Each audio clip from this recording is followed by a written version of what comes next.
I am Thanos Likidis, and I am a research scientist at the Department of Energy Joint Genome Institute in Walnut Creek, California. So, terephthalic acid is a very common chemical that it is used in the production of plastics, particularly polyethylene terephthalate, PETs, which you can see written in bottles, and PETs are used in many different applications, from bottles, clothing, textile, etc.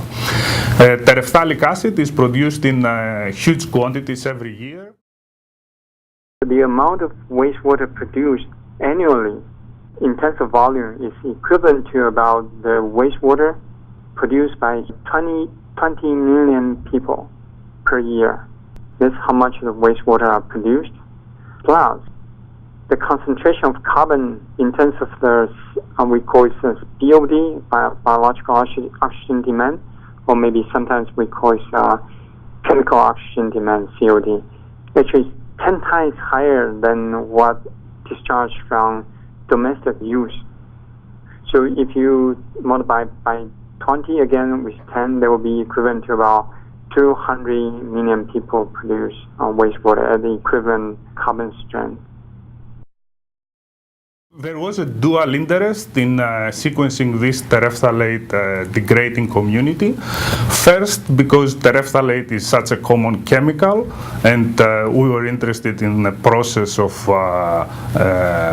bioremediation. But the second reason was because under these anaerobic conditions, we had a syntrophic community.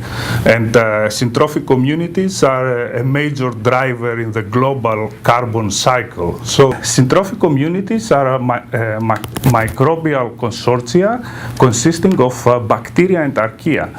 The bacterial population degrades the organic matter, in our case terephthalate, producing carbon dioxide, acetate, and hydrogen. But in order for this process to proceed, hydrogen has to be removed. The concentration of hydrogen has to be low in order for the whole process to be energetically favorable. So methanogens remove the hydrogen by producing methane. Since the water is coming out at 50, if we can have another microbial community which grow really good at around 45, 46, up to maybe less than 50, if they can do the same job at the same degradation rate as those ones at 55 degrees C, why not do that? And that's what this paper is about. And this is the first time actually it has been clearly demonstrated you can run an anaerobic process under this temperature regime. Engineers are pushing to run it at higher temperature, say 50 degree, 55 degree. See, that's because then they increase the degradation rate. So instead of I can degrade 1 gram of this terephthalate per day, now I can degrade 2 grams. And that would be better because once you have higher degradation rate, you have a small reactor volume, and then you don't have to operate such a big facility.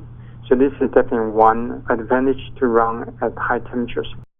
Syntrophic communities are very common. We can find them in all kinds of sludges and wastewater treatments, and they are complex communities. And our study shows that in addition to the hydrogen-producing bacteria and the hydrogen-consuming methanogens, we have additional players like the OP5 or like the WWE1 populations, which participate in the recycling of the organic matter under ways that are currently under investigation.